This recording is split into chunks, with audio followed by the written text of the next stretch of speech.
এখানে half table স্পুনের মতন ঘি দিলাম। কড়াইটা গরম হয়ে গেছে, তাতে এই 1/4 কাপের মতো কাজু দিয়েছি। এটাকে আমি ভেজে নেব হালকা লাল লাল করে। এটা অপশনাল, এটা আমি দিতেও পারি নাও দিতে পারি, যদি ইচ্ছা না থাকে না দিতে পারি।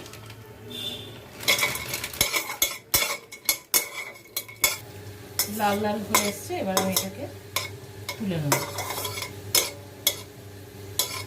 আর একটু লাল লাল সুন্দর একটা গন্ধ ছাড়ছে। এটা না দিতেও পারেন, যদি কারোর প্রবলেম থাকে না দিতেই পারেন। এটা আসলে একটু দেখতে সুন্দর লাগবে বলে দেওয়া।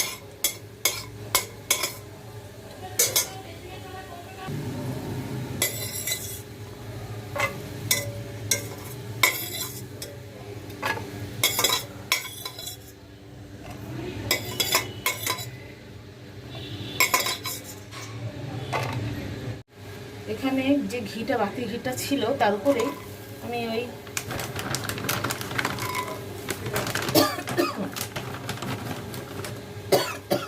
আড়াই কাপের মতন মাখনা নিলাম। এটাকে আমি ঘিয়ের মধ্যে ভেজে নেব। আর একটু ঘি দিতে হবে, অল্প একটু।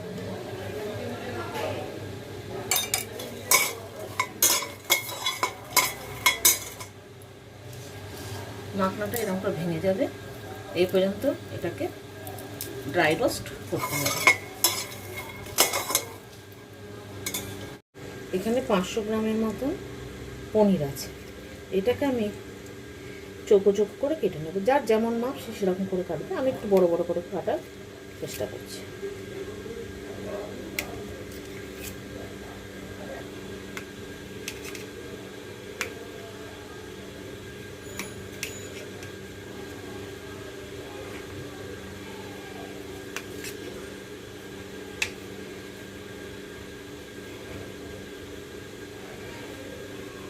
পনিরটাকেও আমি একটুখানি তেলে নেড়ে নেব। এখানে আমি 2 টিস্পুনের মতন তেল নিলাম।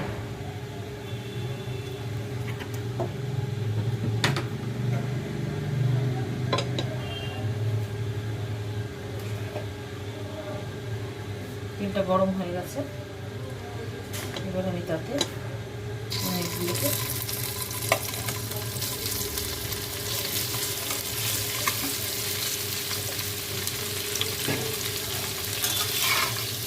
একটু হালকা লাল লাল করে ভেজে একটু গরম জলের মধ্যে ভিজিয়ে রাখবো।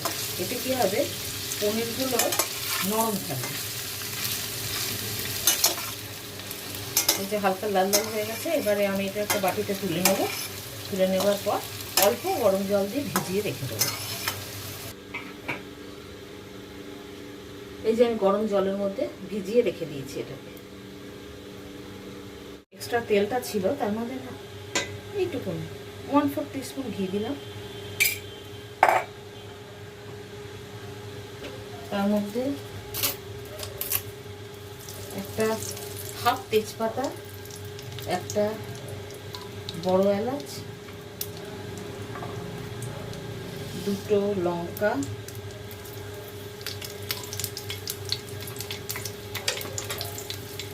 1/4 কাপ কাজু, 5 থেকে 6টা বাদাম,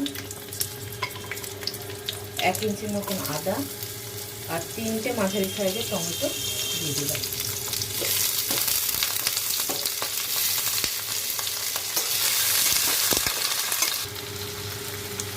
টমেটোগুলো নরম নরম হয়ে যাচ্ছে, ভাজা ভাজা হয়ে যাচ্ছে। এবার এটাকে আমি খানিকটা জল দিয়ে দিচ্ছি, এই 1 কাপের মতন। একটু সেদ্ধ হোক, সেদ্ধ হয়ে গেলে আমি এটাকে নামিয়ে নিয়ে ব্লেন্ড করে নেব, ঠান্ডা করে ব্লেন্ড করে নেব।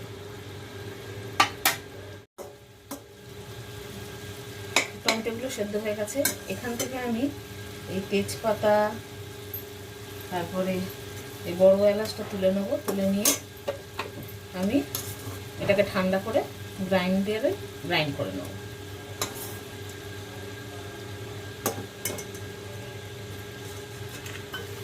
যেটা সেদ্ধ করেছিলাম ঠান্ডা করে নিয়ে সেটাকে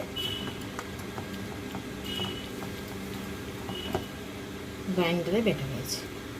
ঠিক আছে, কড়াতে 1 টেবিল স্পুন সাদা তেল, 1 টেবিল স্পুনের মতন ঘি দিলাম। তাতে 1.5খানার মতন তেজপাতা, 2 ছোট এলাচ,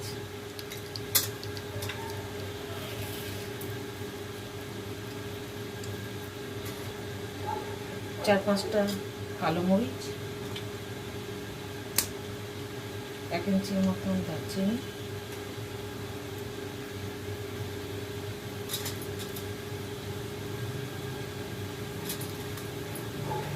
4টের মতন লবঙ্গ, কতগুলো বড় এলাচের দানা, আর 1 টিস্পুনের মতন জিরে দিয়ে দিলাম। এগুলো ভাজা ভাজা হয়ে গেলে এবার আমি এই পেস্টটা এতে ঢেলে দেব।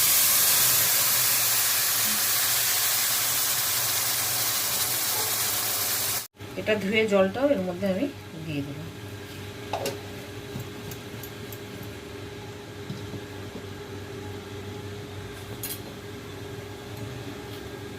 এটা কষাতে থাকবে, ততক্ষণ কষাবো যতক্ষণ পর্যন্ত না তেল ছেড়ে ছেড়ে আসছে।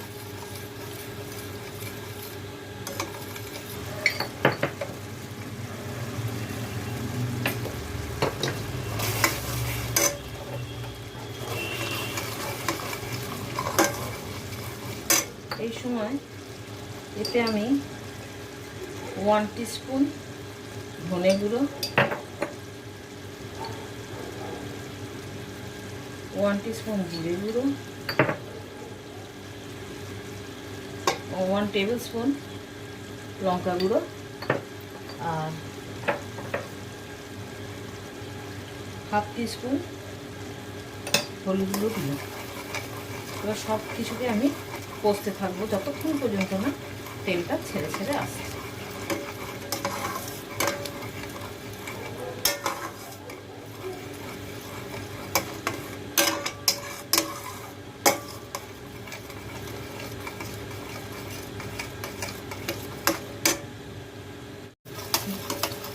এটা ক্রমান্বয়ে নাড়তে থাকতে হবে, কেননা যেহেতু কাজু বাদাম এসবগুলো পড়েছে, হ্যাঁ, তলায় লেগে যাওয়ার একটা সম্ভাবনা থাকবে।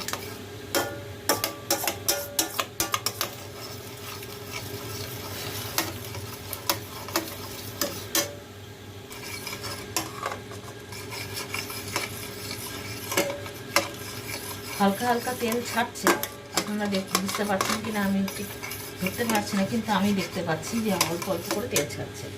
এই সময় আমি 1 টেবিল স্পুনের মতো কাসুরি মেথিকে হাতে ভালো করে গুঁড়ো করে দিয়ে দেবো।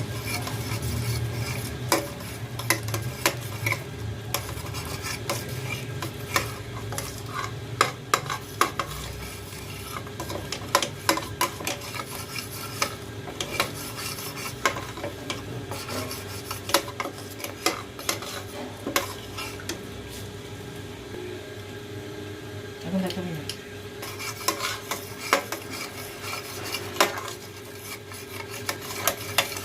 এই সময় এতে আমি 2 টেবিল স্পুনের মতন ক্রিম দিয়ে দেবো। আপনাদের বাড়িতে যদি মাখা থাকে দিয়ে দিতে পারেন, আমার ছিল না তাই কেনাই ইউজ করছি।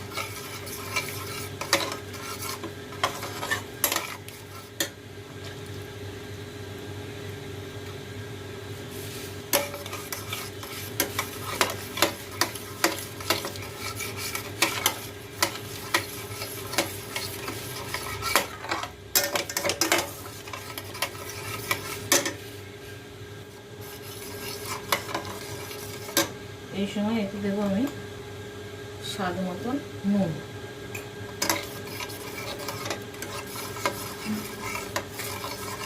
নুনটা যার যেরকম স্বাদ সে অনুযায়ী দেবেন।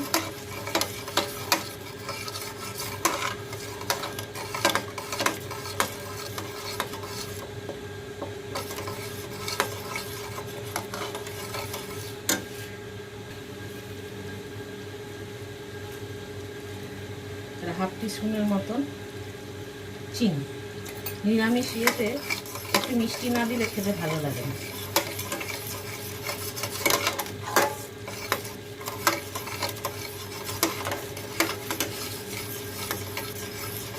এটাকে ভালো করে একটু কষাবো।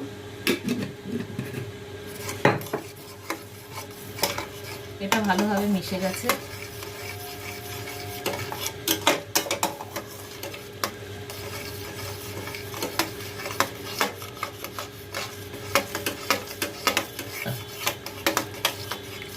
এই পরেই আমি এতে ঢেলে দেবো জলে ভেজানো পনিরগুলো। জল সমেত ঢেলে দেবো।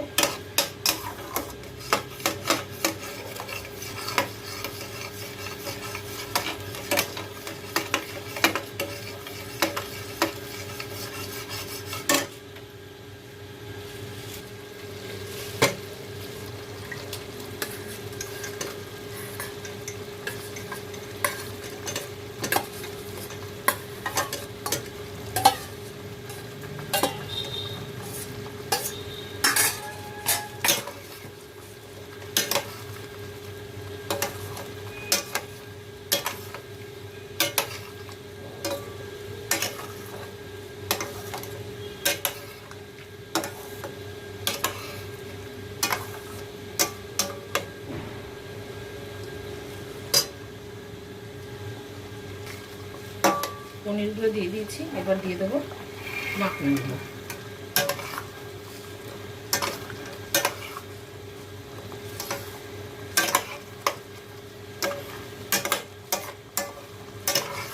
আর এক্সট্রা যে জলটা ছিল সেটাও আমি এর মধ্যে দিয়ে দেবো।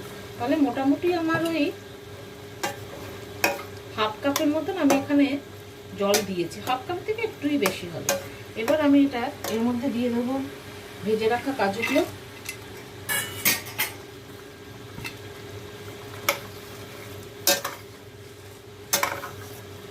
সব কটাকে ভালো করে মিশিয়ে নিয়ে আমি 5 মিনিটের মতো এটা রান্না হতে ঢাকা দিই।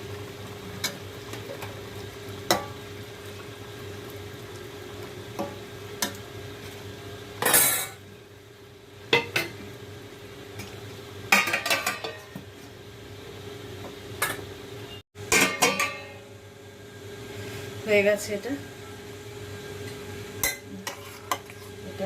হয়ে গেছে। এবার এই সময় আমি এবার গ্যাসটাকে বন্ধ করে দেবো। গ্যাসটা বন্ধ করে দিয়েছি। এটাকে এবারে আমি 2 মিনিটের জন্য ঢাকা দিয়ে এমনি রেখে দেবো। যে কোনো রান্নাকে রান্না করার পর কিছুক্ষণ ঢাকা দিয়ে রেখে দিলে সব মশলার যে ফ্লেভারটা সেটা ওর মধ্যে ঢুকে যায়। আর আমি কি করব, এই যে তেজপাতাগুলো সেগুলোকে তুলে তুলে ফেলে দিয়ে সার্ভ করবো গরম করে।